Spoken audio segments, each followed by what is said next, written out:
The flames danced across the horizon, painting the Arizona sky a menacing orange as Madeline Novak stood frozen in the doorway of the general store in Gila Bend. Her heart seized in her chest when she realized the fire engulfing the landscape wasn't coming from just any building. It was her family's barn. And inside were the two things she treasured most: her father's prized horses and the journals that held her mother's recipes, the only remnants she had of the woman who died 3 years prior. Arizona Territory, 1883. Madeline gathered her skirts and ran. The dry summer heat had turned the grass to kindling, and the afternoon wind carried embers that threatened to spread the blaze to nearby structures. Her lungs burned as she raced toward the inferno, her chestnut hair falling loose from its pins, whipping across her face. "Miss Novak, get back!" Sheriff Willis shouted, attempting to corral the gathering townsfolk away from the danger. She ignored him, pushing past the makeshift line of men carrying buckets from the nearby well. The barn had been her sanctuary since childhood, where she'd learned to ride, to tend to animals, to find quiet moments away from her father's grief after her mother passed. She couldn't lose it. "The journals!" she cried out, though no one seemed to hear over the roaring flames and shouting men. As she approached, the heat slammed against her like a physical force, causing her to stagger backward. Black smoke billowed from the barn's windows, and she could hear the terrified whinnying of horses trapped inside. Pulling her shawl over her nose and mouth, she steeled herself to run into the burning structure. "Miss, stop!" A deep voice boomed from somewhere behind her, followed by the thunder of hoofbeats. Madeline ignored the warning and darted toward the barn door. Her fingers had just grasped the scorching metal handle when strong arms encircled her waist, lifting her off her feet. "Let me go!" she shouted, kicking and struggling against her captor. "My mother's journals are in there, the horses. And you'll die trying to save them," the man growled, his breath warm against her ear as he carried her away from the burning barn. "I'll get them. Stay here." Only then did she twist to see his face, a stranger, tall and broad-shouldered with piercing blue eyes under the brim of a dust-covered cowboy hat. Before she could protest further, he set her down a safe distance away and sprinted toward the burning structure. "Who is that?" she demanded of no one in particular. Old Mrs. Peterson appeared at her side, her weathered hand clutching Madeline's arm. "That's Nathan Vance, dear. Rode in yesterday. Been working with the cattle drives north of here." Madeline watched in horror as Nathan disappeared into the smoke-filled barn. Seconds stretched into torturous minutes, the crackling of the fire seeming to grow louder with each passing moment. The crowd fell silent, all eyes fixed on the burning building. Just as the roof began to collapse in one corner, Nathan emerged from the smoke, leading two terrified horses by their reins. His broad shoulders were hunched as he sheltered something against his chest. The horses bolted away from the barn the moment they were free, but Nathan staggered, falling to his knees several yards from the structure. Madeline broke free from Mrs. Peterson's grasp and ran to him. As she reached his side, she saw that his shirt was singed, and angry red burns covered his forearms. His face was streaked with soot, but his eyes remained alert as they found hers. "Your journals," he rasped, extending a leather-bound package wrapped in his bandana. "Couldn't get them all." Madeline took the bundle with trembling hands, tears streaming down her ash-covered cheeks. "Thank you," she whispered, her voice breaking. "You risked your life for a stranger's memories." Nathan attempted to stand but swayed dangerously. Without thinking, Madeline slid her arm around his waist, supporting his weight. "We need to get you to the doctor," she insisted. "I'll be fine," he muttered, though he didn't resist as she guided him toward town. Behind them, The barn collapsed with a deafening crash, sending a fresh wave of embers spiraling into the darkening sky. Madeline didn't look back. Whatever possessions were lost could be replaced. The man beside her, however, had proven himself irreplaceable in mere minutes. Dr. Holloway's office was mercifully close to the center of town. The elderly physician took one look at Nathan's burns and ushered them inside, his usual cantankerous demeanor softened by urgency. "These burns need tending right away, Doctor," Holloway said, directing Nathan to sit on the examination table. "Miss Novak, fetch water from the basin there." Madeline did as instructed, carefully placing her mother's journals on a side table. As she helped Dr. Holloway clean Nathan's wounds, she studied the stranger more closely. He appeared to be in his late 20s, with a strong jawline partially hidden beneath several days' worth of stubble. Despite his obvious pain, he remained stoic, only wincing slightly as the doctor applied a salve to his burns. "You're lucky," Dr. Holloway remarked, bandaging Nathan's forearms. "Another minute in that inferno and we'd be planning a funeral." "The horses?" Nathan asked, looking at Madeline. "Safe," she assured him. "They bolted toward the creek, but they won't go far. My father's ranch hands will round them up." Nathan nodded, satisfaction evident in his expression. "And the journals? Are they the ones you wanted?" Madeline glanced at the leather bundle. "They're my mother's recipe journals. She passed 3 years ago.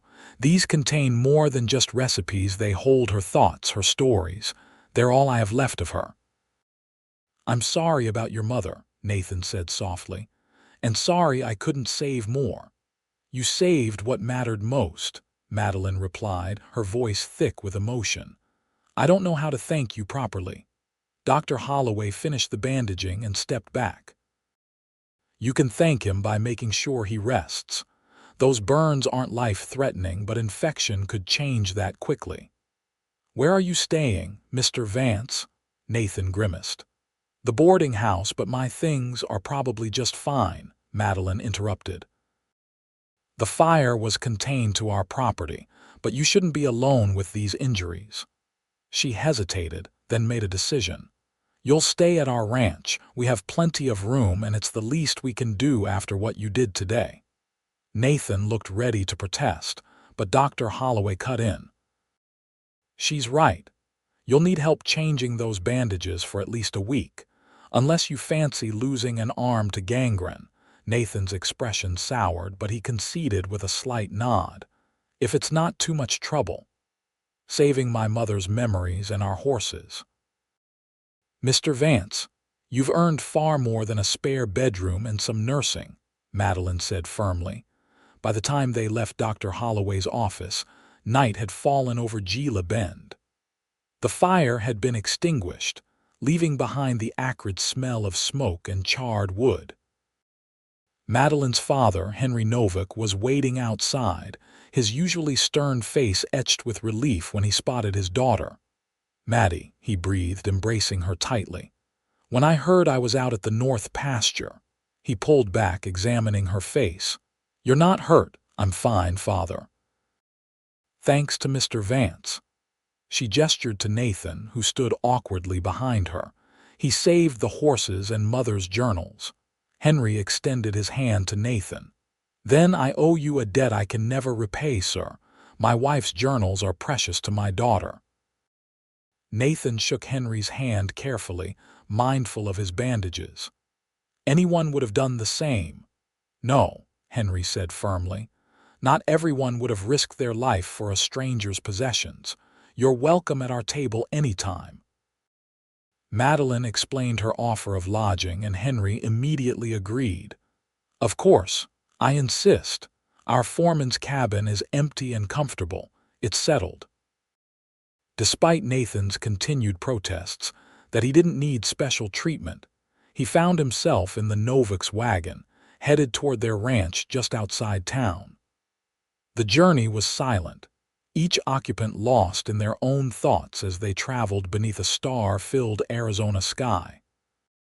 The Novak ranch was modest but well-maintained, with a main house, several outbuildings and pasture land stretching toward the distant mountains. As they approached, Madeline could see the soft glow of lamps in the windows, a welcome sight after the chaos of the day. Their housekeeper, Mrs. Rivera, met them at the door, her round face creased with worry. "Miss Maddie, I heard about the barn. Are you hurt?" "I'm fine, Mrs. Rivera. This is Mr. Vance. He'll be staying in the foreman's cabin while he recovers." Madeline turned to her father. "I'll show him the way, father." Henry nodded, taking the leather-bound journals from her. "I'll put these in your room. Mrs. Rivera, could you prepare some food for our guest?" As Madeline led Nathan to the small cabin situated a short distance from the main house, she felt a strange flutter in her chest. This stranger, had shown more courage and kindness in one afternoon than she'd seen from most men she'd known her entire life. The foreman's cabin was simple but comfortable, with a bed, a small table with chairs, a wood stove, and a washstand. Madeline lit the lamps and stoked the fire in the stove to ward off the desert night's chill. "It's not much," she said, suddenly self-conscious about the modest accommodations. Nathan smiled for the first time since she'd met him, transforming his sooty, tired face. "It's perfect, thank you."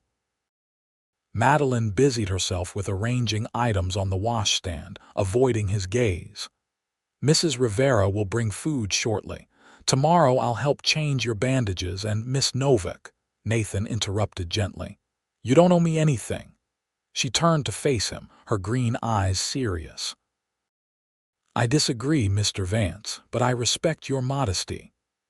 She moved toward the door, pausing with her hand on the latch. "Rest well. We can talk more tomorrow." As she walked back to the main house, Madeline felt a curious lightness despite the day's tragedy. The barn could be rebuilt. The horses were safe. Her mother's journals were salvaged.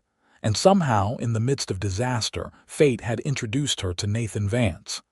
Mrs. Rivera appeared at her side as she entered the kitchen, pressing a tray of food into her hands. "Take this to your cowboy," the older woman said with a knowing smile. "He's not my cowboy," Madeline protested, though her cheeks warmed. "Hum," Mrs. Rivera replied, unconvinced. "A man who runs into fire for a woman he's never met. That's the beginning of a story, Nina." Madeline rolled her eyes but took the tray.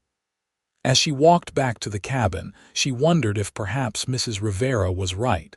Perhaps this was just the beginning. When she knocked on the cabin door, there was no response. Carefully balancing the tray, she pushed the door open to find Nathan asleep in the chair, his bandaged arms resting on the table. In sleep, the hard lines of his face softened, making him appear younger and more vulnerable. Madeline set the tray down quietly, intending to leave without disturbing him. But as she turned to go, Nathan's eyes fluttered open. "I'm sorry," she whispered. "I didn't mean to wake you." "It's all right," he murmured, straightening in his chair. His gaze fell on the tray. "You didn't have to do that." "Mrs. Rivera insists that food heals all wounds," Madeline said with a small smile. "And I've learned never to argue with her." Nathan chuckled, then winced as the movement pulled at his burns. "Wise decision. I haven't eaten since breakfast." Madeline hesitated, then asked, "Would you like some company? Or would you prefer to eat alone?" Nathan regarded her for a moment, his blue eyes thoughtful. "Company would be nice, if you don't mind." She sat across from him, watching as he awkwardly maneuvered his fork with bandaged hands. After a few frustrating attempts, she gently took the utensil from him. "Let me," she offered, cutting the meat into manageable pieces. "This is embarrassing," Nathan muttered, though he didn't stop her. "I've been taking care of myself since I was 16. "Everyone needs help sometimes," Madeline replied simply. "Even stubborn cowboys." This drew another smile from him, and she found herself wanting to see more of that expression on his face. "So," she continued, returning the fork to him, "what brings you to Gila Bend, Mr. Vance, Mrs. Peterson mentioned cattle drives." Nathan nodded, carefully bringing a forkful of food to his mouth. "I've been working as a trail hand, bringing cattle up from Mexico to the railheads. Gila Bend was supposed to be a short stop, but—" He gestured to his bandaged arms. "Seems I'll be staying longer than planned. What will you do when you're healed? Continue north with the next drive?" Something shadowed his expression. "That was the plan. I've been saving to buy land of my own, somewhere quiet where I can raise horses." He looked down at his plate. "But plans change." Madeline sensed there was more to his story, but she didn't press. Everyone had secrets, after all. She certainly had her own. They ate in comfortable silence for a while, the only sounds the occasional clink of silverware and the distant howl of a coyote. "Tell me about your mother," Nathan said suddenly.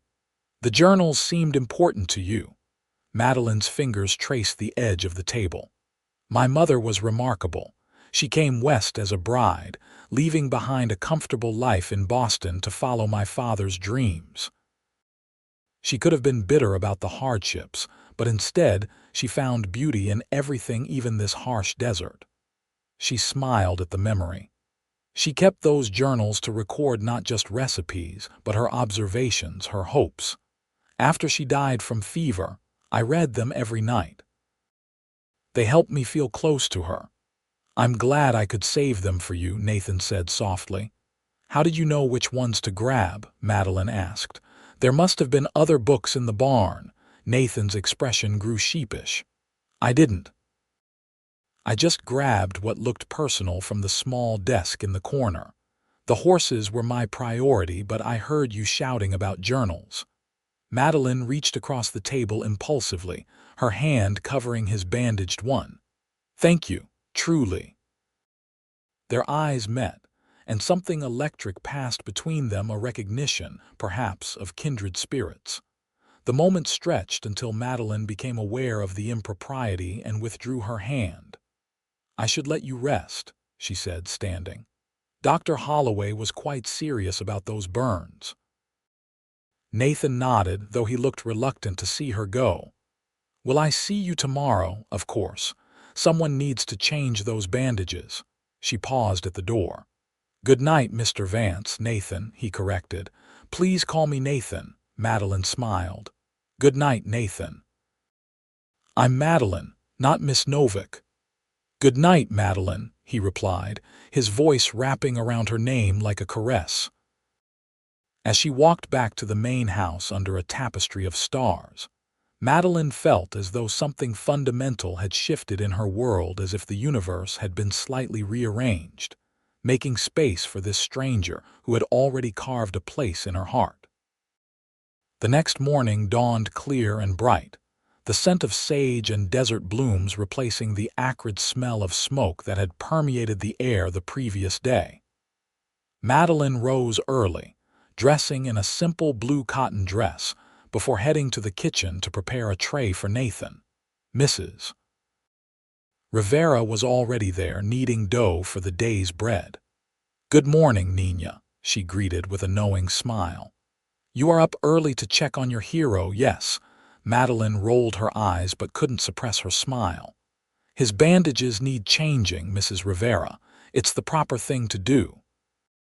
Of course," the older woman replied, her dark eyes twinkling. "And the fresh biscuits and coffee are also medical necessities." "Exactly," Madeline laughed, arranging the items on a tray alongside fresh bandages and the salve Dr. Holloway had provided. The walk to the foreman's cabin was pleasant in the cool morning air. Birds called from the mesquite trees, and in the distance, she could see ranch hands already at work with the cattle. Life continued, despite yesterday's drama. She balanced the tray carefully as she knocked on the cabin door. When there was no response, she frowned, wondering if Nathan was still asleep. She knocked again, louder this time. "Nathan, it's Madeline."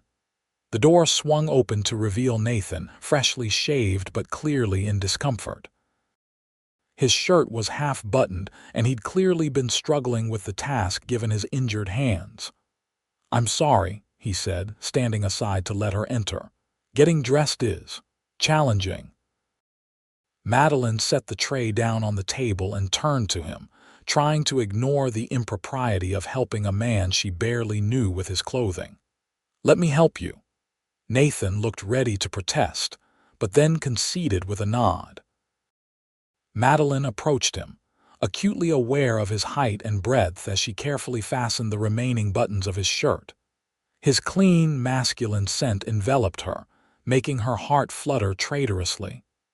"Thank you," he murmured when she finished, his voice deeper than usual. Madeline stepped back, gesturing to the tray. "Breakfast first, then we'll change those bandages." They ate companionably, the awkwardness of the intimate moment fading as they discussed the ranch and the rebuilding of the barn. Henry had already arranged for lumber to be delivered, and the neighboring ranchers had offered to help with the construction. "I'd like to help too," Nathan said, setting down his coffee cup. "Once these heal a bit." He flexed his fingers gingerly. "That's very kind but unnecessary," Madeline replied. "You've done enough already." Nathan's expression grew serious. "I'd like to earn my keep while I'm here. I'm not used to sitting idle." Madeline recognized the stubborn set of his jaw and realized arguing would be futile. "We'll see what Dr. Holloway says when he checks on you tomorrow. Now, let me see those bandages." Unwrapping the gauze revealed angry red burns across his forearms, though thankfully not as severe as they could have been. Madeline worked carefully, cleaning the wounds with water she'd boiled earlier and applying the salve with gentle fingers. "How did you learn to do this?" Nathan asked, watching her work. "My mother taught me," Madeline explained, concentrating on her task. She believed women should know how to tend injuries. On a ranch, someone's always getting hurt. "She sounds like a wise woman." She was. Madeline began wrapping fresh bandages around his arms. "What about your family? Are they still in?" She realized she didn't know where he was from. "Missouri," Nathan supplied. "And no. My parents died in a flood when I was 16. No siblings." Madeline's hand stilled for a moment. "I'm sorry, that must have been difficult." Nathan shrugged, though the casualness seemed forced. "It was a long time ago. I've been on my own since then, working ranches, cattle drives, whatever paid." "Is that why you want your own land? To put down roots?" His blue eyes met hers and something vulnerable flickered in their depths. "Yes, I'm tired of drifting, ready to build something permanent." The way he looked at her as he said it made her breath catch. She quickly returned her attention to finishing the bandaging, tying off the gauze with practiced fingers. "There," she said, her voice not quite steady. "Good as new." "Well, not new, but healing." Nathan flexed his fingers experimentally. "Much better, thank you." Madeline gathered the used bandages, avoiding his gaze. "I should go. Father will be wondering where I am, and I have chores." "Madeline," Nathan said, stopping her as she moved toward the door. "Would it be presumptuous to ask if I might join you and your father for dinner tonight? In the main house. I'd like to properly thank him for his hospitality." She smiled, pleased by the request. "Not presumptuous at all. We dine at 6. "I'll be there," he promised. As she walked back to the house, Madeline tried to make sense of the emotions swirling within her. She barely knew this man, yet she felt drawn to him in a way she couldn't explain. Perhaps it was simply gratitude for his heroism, or maybe it was his quiet strength and the sadness she glimpsed beneath his stoic exterior.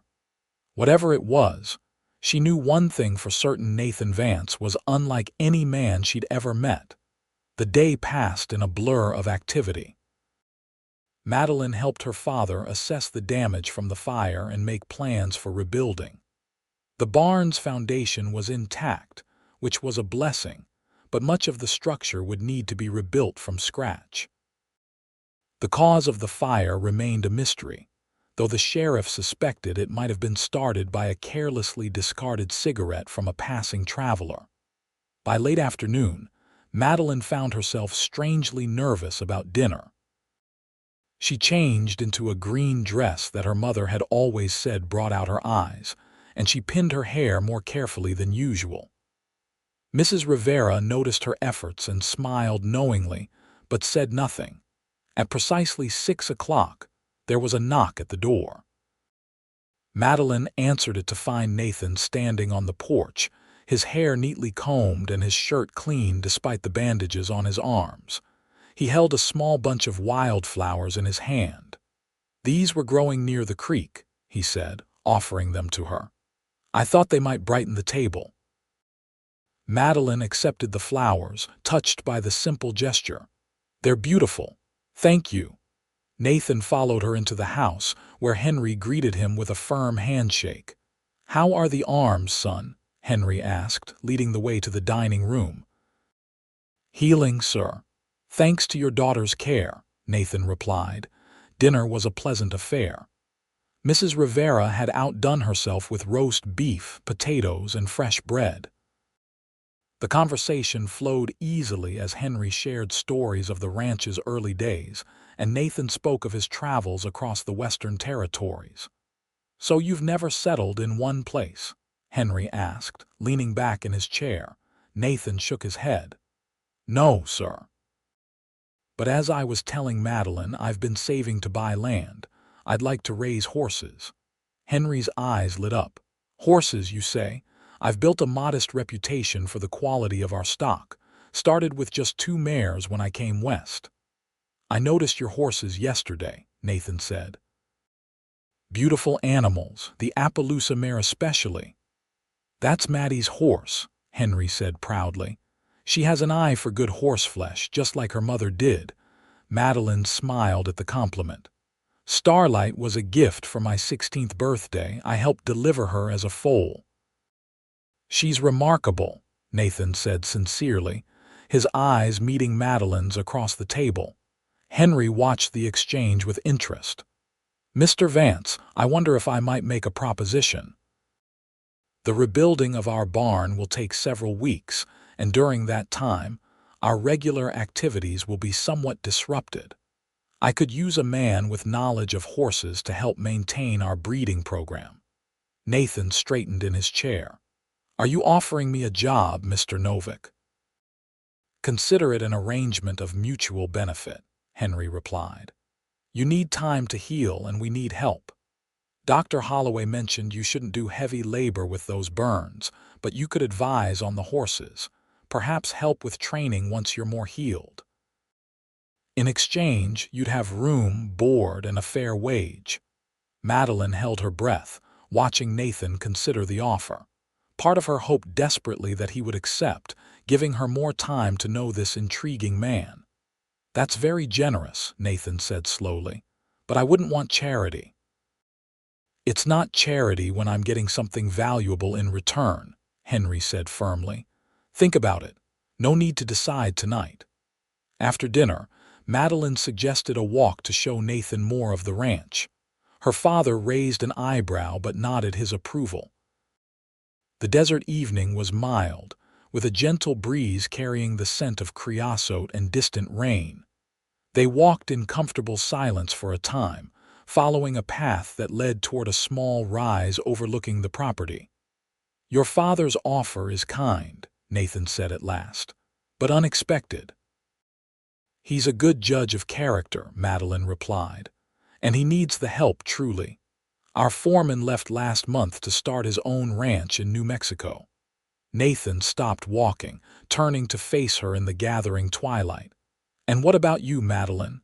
Would you be comfortable with me staying on?" Her heart skipped at the directness of his question. "I would," she admitted softly. "I'd like to know you better." Something in his expression changed, softened. "I'd like that too." For a moment it seemed he might say more, but instead he offered his arm. "Shall we continue our walk?" Madeline slipped her hand into the crook of his elbow. careful of his bandages. As they resumed their stroll, she found herself hoping that Nathan would accept her father's offer, giving them time to explore the connection that seemed to be growing between them with each passing hour. 2 weeks passed, and Nathan had indeed accepted Henry's offer, settling into life at the Novak ranch with surprising ease. His burns healed well under Madeline's attentive care, and he proved himself invaluable with the horses, displaying a natural affinity that impressed even the most skeptical ranch hands. The barn's reconstruction progressed steadily, with Nathan offering suggestions that improved upon the original design. Despite his still healing arms, he insisted on participating in the work, though Madeline scolded him regularly for overexerting himself. One evening, as the sun dipped below the horizon, painting the desert in hues of gold and purple, Madeline found Nathan sitting alone on the porch of the foreman's cabin. His expression was pensive as he watched the sky change colors. "Penny for your thoughts," she said, sitting beside him on the wooden bench. Nathan smiled at her approach. "Just thinking how different my life is now compared to a month ago." "Different in a good way, I hope." "The best way," he replied, his gaze lingering on her face. "I've never stayed in one place long enough to feel connected. But here," he gestured to the ranch spread out before them, "I'm starting to understand why people put down roots." Madeline felt warmth spread through her chest at his words. Over the past weeks, they'd spent countless hours together riding the property, tending to the horses, sharing meals and stories. With each day, her initial fascination had deepened into something more substantial, more real. "I'm glad you decided to stay," she said softly. Nathan reached over, his fingers brushing hers on the bench between them. "Madeline," a shout from the direction of the main house interrupted whatever he had been about to say. They both turned to see one of the ranch hands running toward them, waving urgently. "Miss Novak, Mr. Vance." "Come quick. Riders coming, they don't look friendly." They exchanged alarmed glances before rushing toward the main house. As they approached, Madeline could see a group of 5 men on horseback approaching the ranch. Her father stood on the porch, rifle in hand, with several ranch hands positioned strategically around the yard. "Who are they?" Madeline asked, coming to stand beside her father. Henry's expression was grim. "Trouble. That's Silas Morgan riding point. He's had his eye on our water rights for years." Nathan moved protectively to Madeline's side. "What does he want?" "Nothing good," Henry muttered as the riders drew closer. Silas Morgan was a hulking man with a bushy beard and cold eyes. He reined his horse to a stop a few yards from the porch, surveying the scene with obvious contempt. "Novak," he called out. "Interesting timing for your barn to catch fire, wouldn't you say?" Madeline felt a chill run down her spine at the implication in his words. Henry stepped forward.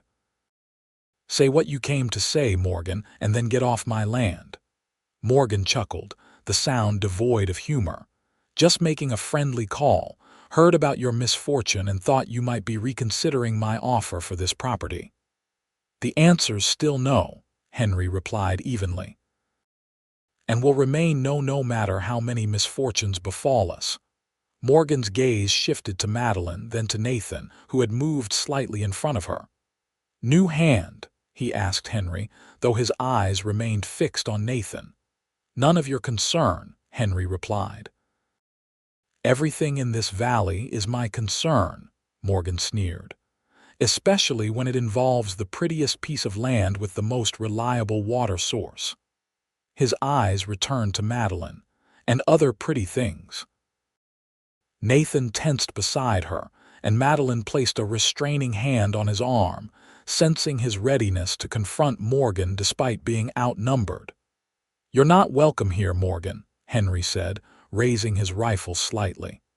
"I suggest you leave." For a tense moment, it seemed Morgan might escalate the confrontation.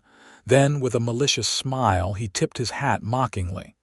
"We'll be seeing each other again soon, Novak. Count on it." He turned his horse, and his men followed suit.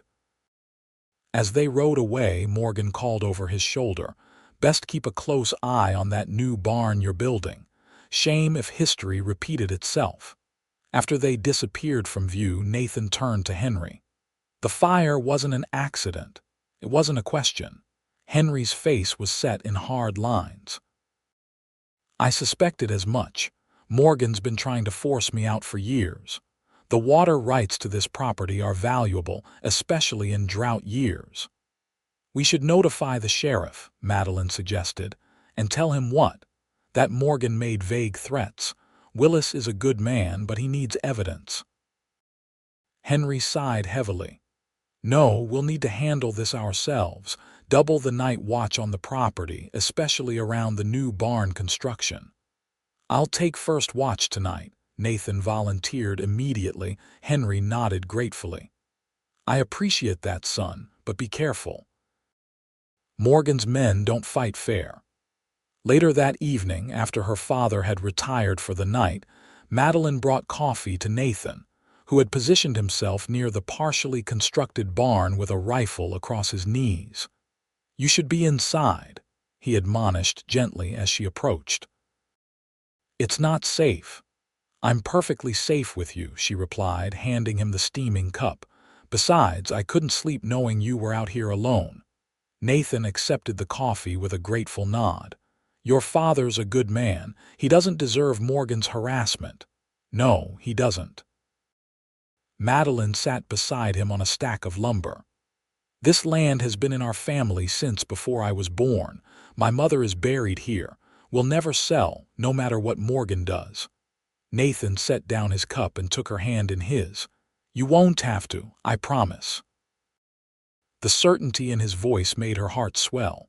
"You barely know us, yet you're willing to fight our battles." "I know enough," he said quietly, his eyes intent on hers in the moonlight. "I know that in the short time I've been here, I've felt more at home than I have in my entire life. I know that your father has treated me with more respect than any man I've worked for." He paused, his thumb tracing circles on the back of her hand. "And I know that meeting you has changed everything for me." Madeline's breath caught at the raw honesty in his voice. "Nathan, I'm not good with words," he continued, "but I need you to understand that I'm not just passing through anymore. Whatever happens with Morgan, I'll be here, if you want me to be." The vulnerability in his expression moved her deeply. Without thinking, Madeline leaned forward and pressed her lips gently to his. The kiss was brief but filled with promise, and when she pulled away, Nathan's eyes reflected the same wonder she felt. "I want you to be," she whispered. He smiled, a genuine smile that transformed his face and made her heart race. Then, remembering their situation, he reluctantly released her hand. "You should go inside now. I meant what I said about it not being safe." Madeline nodded, understanding his concern. "Promise me you'll be careful." "I promise," he replied, his expression turning serious again. "Get some rest. Tomorrow may be a difficult day." As she walked back to the house, Madeline's mind was a whirlwind of emotions: fear about Morgan's threats, but also an undeniable joy at the connection she and Nathan had just acknowledged. Whatever challenges lay ahead, they would face them together. The following week brought no further visits from Morgan, but tension remained high at the Novak ranch. The barn's reconstruction continued, with men working in shifts and armed guards posted at night. Nathan spent most days helping with the horses and nights standing watch, grabbing sleep when he could. Despite his exhaustion, he never complained, and his dedication only deepened Madeline's growing feelings for him. One afternoon, as Madeline was returning from town with supplies, she noticed a rider approaching from the east, the opposite direction from Gila Bend. Shading her eyes against the sun, She recognized Sheriff Willis's distinctive silhouette. She pulled her wagon to a stop as he approached. "Sheriff, what brings you out this way?" Willis touched the brim of his hat in greeting. "Miss Novak, is your father around? I have news he'll want to hear." "He's at the house," Madeline replied, concern creeping into her voice. "Is something wrong?" "Not wrong exactly," Willis said cryptically. "But definitely interesting. I'll explain to you both."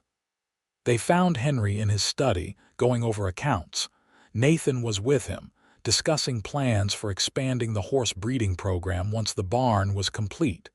Both men looked up as Madeline entered with the sheriff. "Willis," Henry said, rising from his chair, "this is unexpected." "Got some information you should know," the sheriff said, accepting the seat Henry offered. "It's about Morgan." Nathan immediately moved closer to Madeline, his posture protective. "What about him?" Henry asked. Willis leaned forward. "Word is, he's in serious financial trouble. His gambling debts have caught up with him, and the bank in Tucson is calling in his loans. He needs cash, and fast. So that's why he's suddenly so aggressive about buying our land," Madeline said, the pieces falling into place. "Exactly," Willis nodded. "But there's more. The railroad's surveying for a new spur line to connect to the Southern Pacific.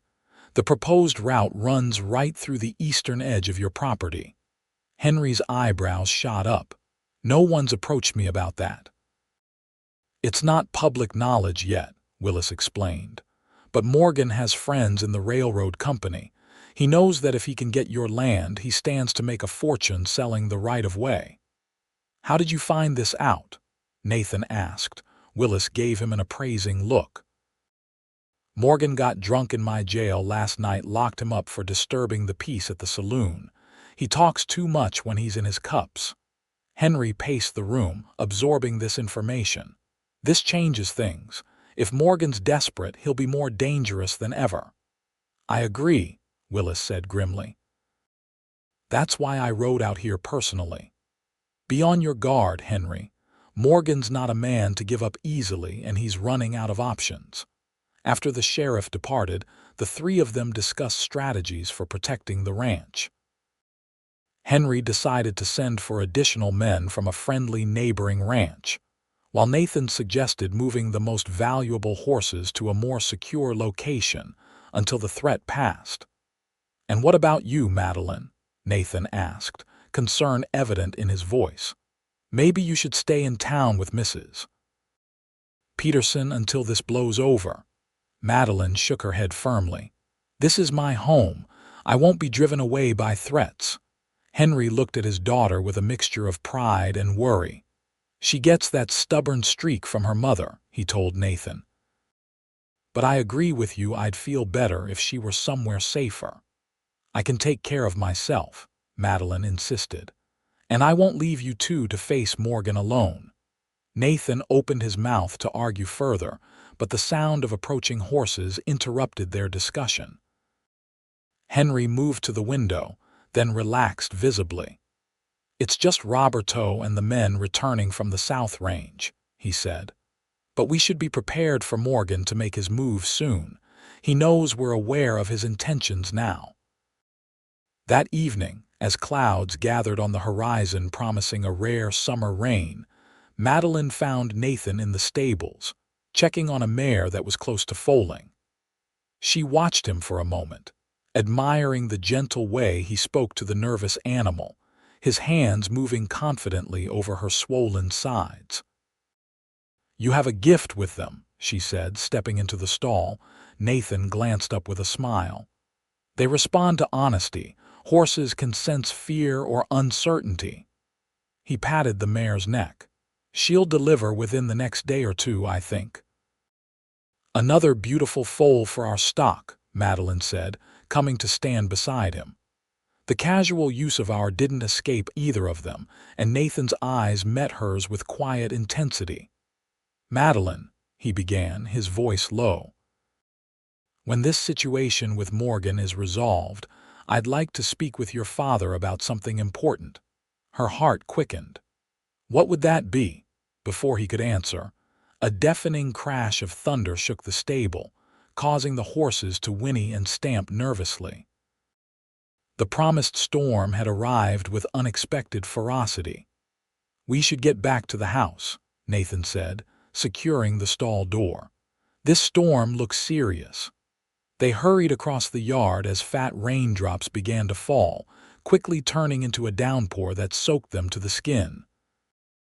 By the time they reached the porch, they were both drenched, and Madeline couldn't help but laugh at their bedraggled appearance. "What's so funny?" Nathan asked, running a hand through his wet hair. "Us," she replied, gesturing to their soaked clothing. "Some frontier folk we are, caught unprepared by a summer storm." Nathan chuckled, the sound warming her despite her wet clothes. "I don't mind the rain," he said, stepping closer. "It reminds me that even in the desert there's the promise of renewal." The intensity in his eyes made her breath catch. They stood there, dripping on the porch, neither willing to break the moment by going inside. Nathan slowly raised his hand to her face, brushing a wet strand of hair behind her ear. "You're the most beautiful woman I've ever known," he murmured. "And the bravest." Madeline leaned into his touch, her heart pounding. "Nathan." The door swung open suddenly, revealing Mrs. Rivera with towels in her arms. "Dios mío, you two will catch your deaths." Inside now, the spell broken, they exchanged rueful smiles before following Mrs. Rivera's orders. But as they dried off in the warmth of the kitchen, Madeline caught Nathan watching her with an expression that promised their conversation was merely postponed, not forgotten. That night, the storm raged across the desert, bringing much-needed rain but also concern about flash floods in the nearby arroyos. The men took turns checking on the livestock and the construction site, returning to the house soaked but reporting that all was secure. As Madeline prepared for bed, a strange unease settled over her, beyond the natural worry about the storm. Something felt wrong, though she couldn't pinpoint what. She dismissed it as nerves from the situation with Morgan and the intensity of her earlier moment with Nathan. She had just extinguished her lamp when a faint noise outside her window caught her attention. Moving to the glass, she peered through the rain-streaked panes into the darkness. At first, she saw nothing. Then, a flicker of movement near the partially constructed barn made her heart race. A figure? No. Several figures were moving stealthily toward the structure. As lightning flashed, illuminating the scene for a brief second, she saw one of them carrying something that looked ominously like an oil lamp. Without hesitation, Madeline grabbed her robe and ran from her room, nearly colliding with Nathan in the hallway. "I saw them too," he said grimly, a rifle in his hands.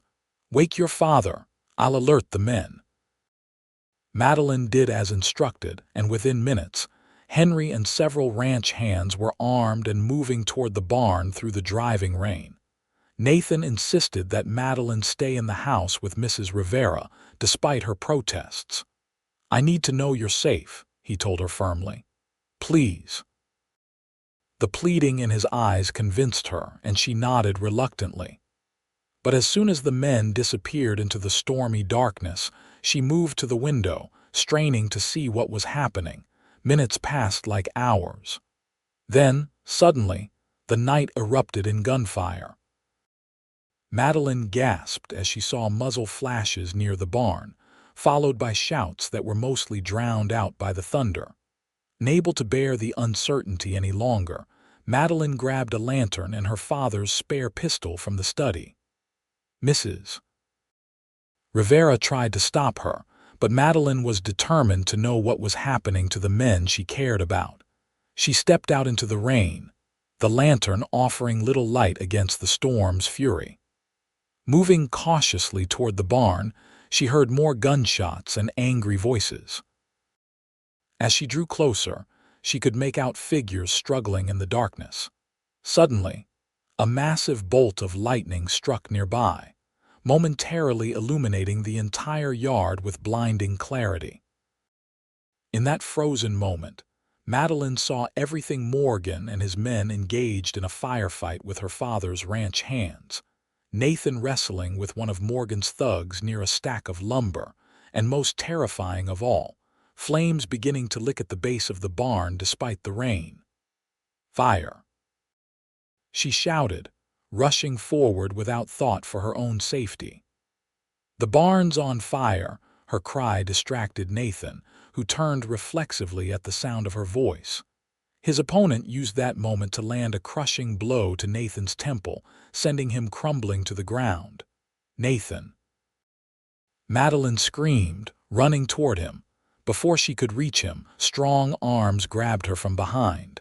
She struggled fiercely, but Morgan's voice in her ear stopped her cold. Now, Miss Novak, that's no way to behave."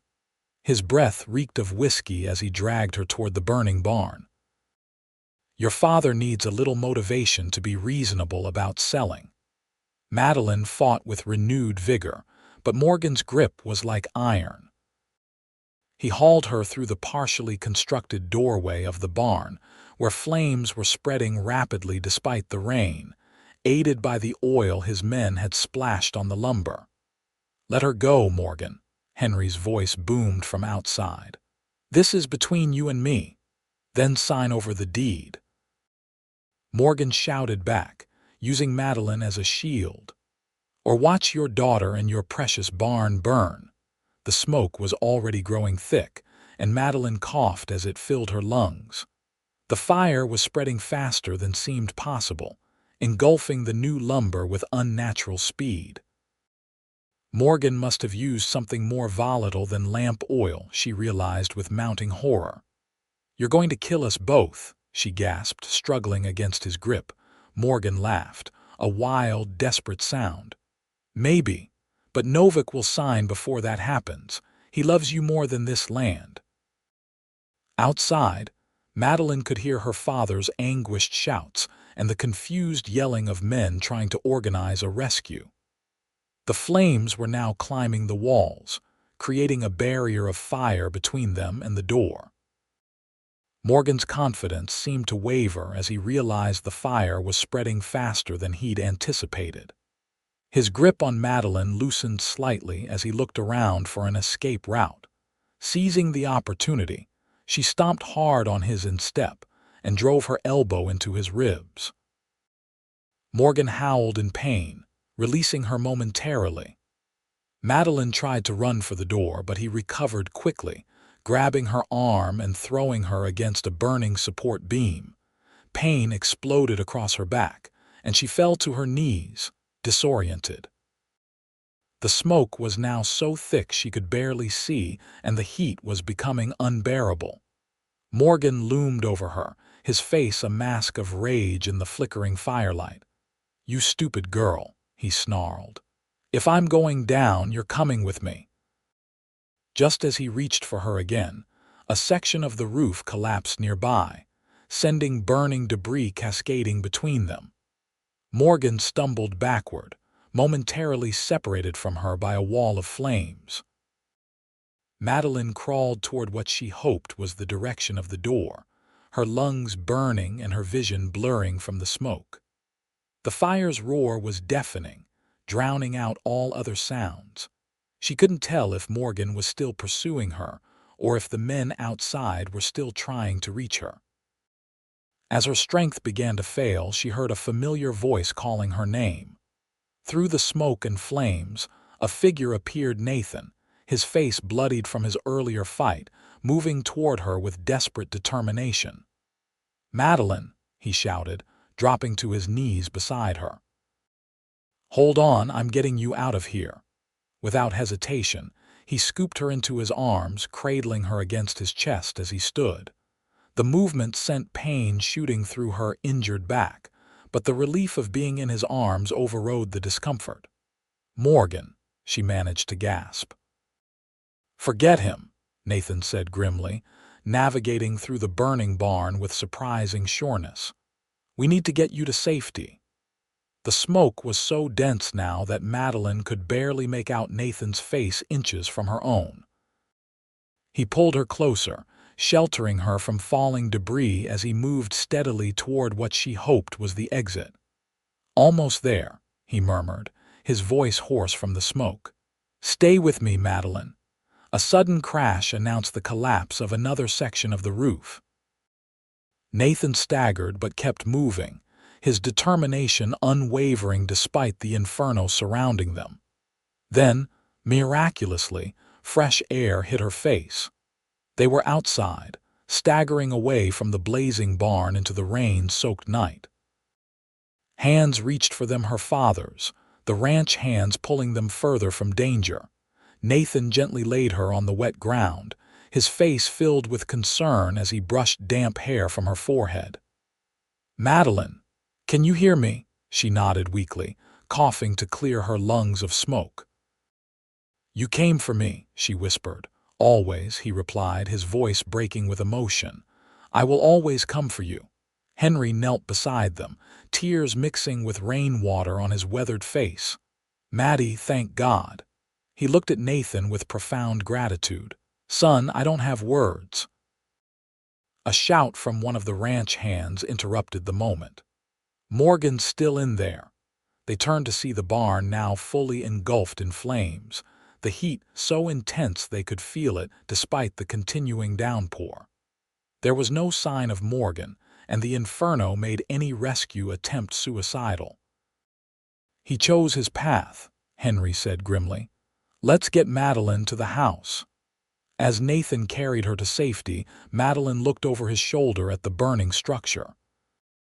The fire that Morgan had set to coerce her father had become his own funeral pyre, a stark reminder of how greed and desperation could consume a man as surely as flames consumed wood. She turned away, burying her face against Nathan's chest. Despite her injuries and the horror of the night's events, she felt an overwhelming sense of gratitude. For her father's safety, for the ranch that remained theirs, and most of all, for the man who had once again risked everything to carry her through the smoke. 2 days later, Madeline sat on the porch swing, a blanket over her legs despite the warm afternoon. Dr. Holloway had pronounced her injuries relatively minor burns on her back that would heal with time, and some lingering effects from the smoke inhalation.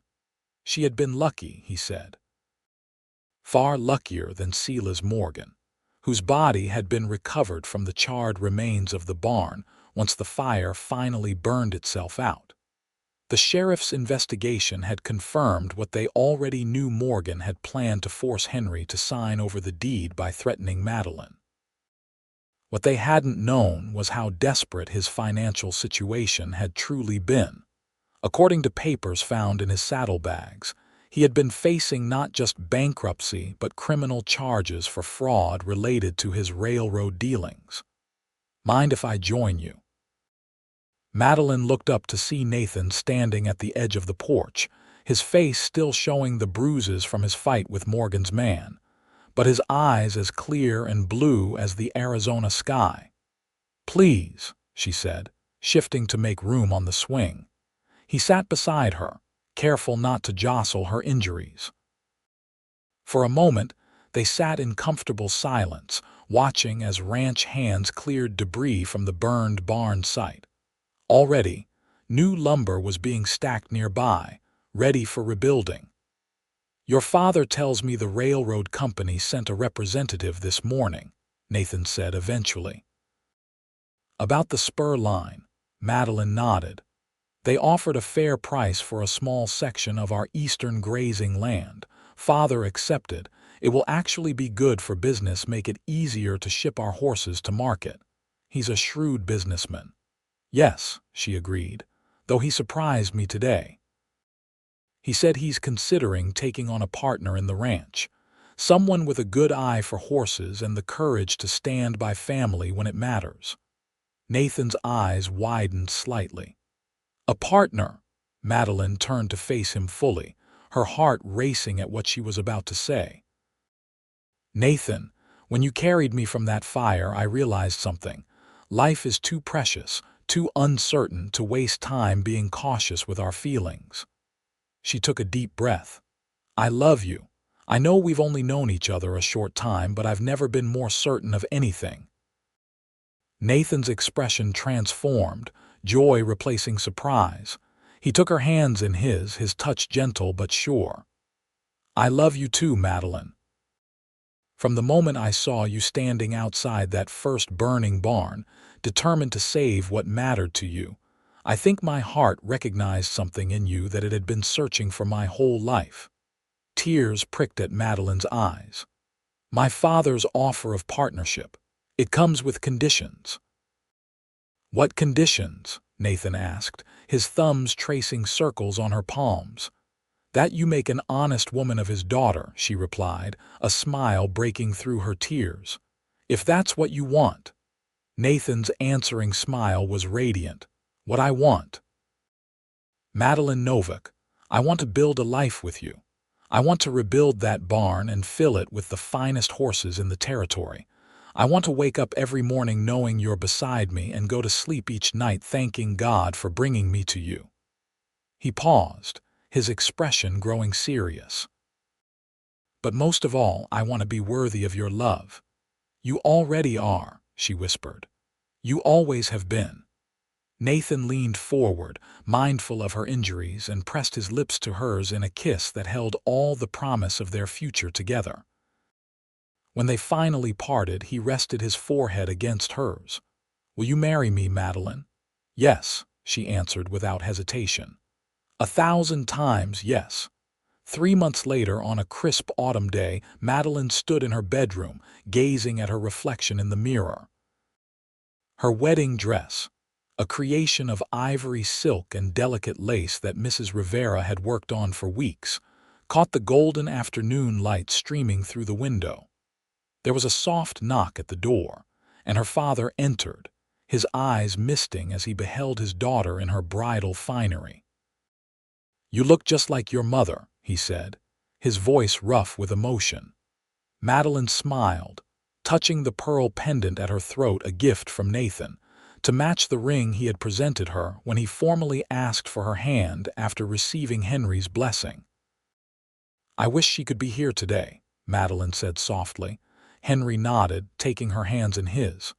She is in every way that matters. She would have loved Nathan, you know, would have seen in him what I see, a man of honor who loves you completely. I'm so happy, Father, Madeline confessed. Sometimes I'm afraid I'll wake up and discover it was all a dream, that barn fire, Nathan carrying me to safety, all of it. Not a dream, Henry assured her. Though I must admit, when I hired him to help with the horses, I didn't expect to be giving away my daughter quite so soon. His eyes twinkled with good humor. But I couldn't have chosen better for you if I'd searched the entire territory. The newly rebuilt barn had been transformed for the occasion, decorated with autumn flowers and ribbons. The entire town of Gila Bend seemed to have turned out, along with ranchers from neighboring properties, and even a few of Nathan's former trail companions who had traveled for days to witness their friend's wedding. As Madeline walked down the aisle on her father's arm, her eyes locked with Nathan's, and the rest of the world seemed to fade away. He stood tall and handsome in a new suit, his face alight with love and wonder as she approached. The ceremony was simple but heartfelt. They exchanged vows beneath the clear Arizona sky, promising to stand by each other through whatever joys and trials life might bring. When the preacher pronounced them husband and wife, Nathan kissed her with such tenderness that tears sprang to her eyes. The celebration continued well into the evening, with music, dancing, and more food than Madeline had ever seen in one place. As twilight descended, she and Nathan slipped away from the festivities to share a quiet moment alone. They walked hand in hand to the small rise where they had first acknowledged their feelings for each other, the same spot where Nathan had later formally proposed. The desert stretched out before them, bathed in the fading light, beautiful in its harsh simplicity. Mrs.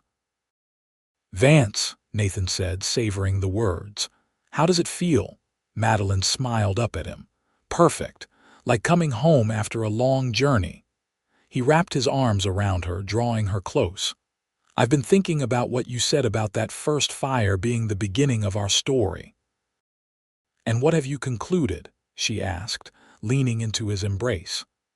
That sometimes the most beautiful things can emerge from destruction, he replied thoughtfully. Like desert flowers after a wildfire, the barn burned, but it brought us together. Morgan tried to take everything from you, but his actions only cemented what we already knew, that we belonged together.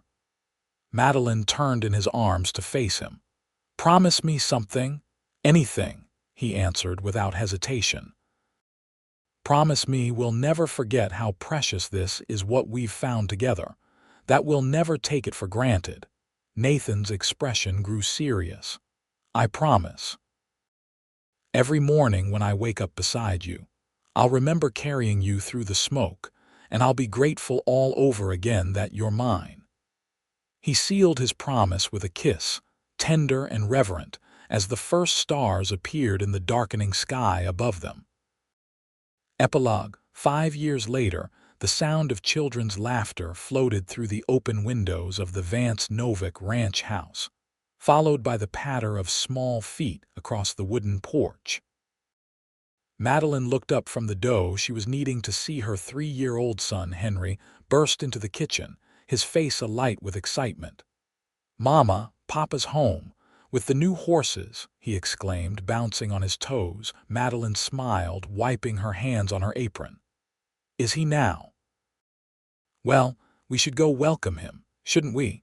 She took her son's small hand in hers and allowed him to pull her toward the door. On the porch, she paused to lift 1-year-old Sarah from the blanket where she had been playing under Mrs. Rivera's watchful eye. Let's go see Papa, she whispered to the little girl, who giggled and patted Madeline's cheeks with chubby hands. The ranch had flourished in the 5 years since their wedding. The partnership between Henry and Nathan had proven successful beyond anyone's expectations, with their horse breeding program now renowned throughout the territory. The railroad spur line had indeed made shipping easier, and the Vance Novak horses were in demand as far away as California and Texas. As they walked toward the corral, Madeline felt a familiar swell of contentment. The tragedy that had nearly claimed her life had instead given her everything she'd ever wanted: a loving husband, beautiful children, and a thriving ranch that would be their legacy. Nathan was dismounting from his stallion, directing ranch hands as they guided a string of magnificent Appaloosas into the corral. When he spotted his family approaching, his face broke into a wide smile that still made Madeline's heart skip a beat. There's my beautiful family, he called, striding toward them. Henry broke free from his mother's grasp and ran full tilt toward his father, who swept him up into a powerful hug. Did you bring me a pony, Papa? You promised. Nathan laughed, setting the boy on his shoulders. I seem to recall saying when you're older, son. But yes, there might be a suitable mount for a young man in that bunch. We'll have to see. He approached Madeline and Sarah, leaning in to kiss his wife while gently stroking his daughter's dark curls. And how are my girls? Missing you, Madeline replied softly. 3 days is too long to be away. I agree, he said, his eyes warming as they met hers. But these horses were worth the journey. Wait until you see them move. They'll produce foals that will make our reputation unmatched in the territory. As they walked together toward the corral, Henry chattering excitedly from his perch on Nathan's shoulders, Madeline reflected on how completely her life had changed since that fateful day when a stranger had run into a burning barn to save her mother's journals. The past 5 years hadn't been without challenges. Her father had suffered a mild stroke 2 years earlier, though he had recovered well enough to still offer advice and enjoy his grandchildren. There had been drought years that tested their resources and the usual hardships of ranch life. But through it all, Nathan had been her rock, her partner in every sense of the word. That evening, after the children were tucked into bed, Madeline and Nathan sat together on the porch swing, his arm around her shoulders as they watched the stars appear one by one in the vast desert sky. "I had a letter from Sheriff Willis while I was in Tucson," Nathan said. "He's retiring next month, asked if I'd consider running for the position." Madeline looked up at him, surprised. "Would you want that?" Nathan shrugged. "Maybe. The railroads brought more people to the area. Gila Bend needs a good sheriff, and it would mean less time away from you and the children." He kissed the top of her head. "What do you think?" "I think you'd be wonderful at it," she said honestly. "You're fair and brave and people respect you, but it's dangerous work." "Not as dangerous as running into burning buildings," he teased gently.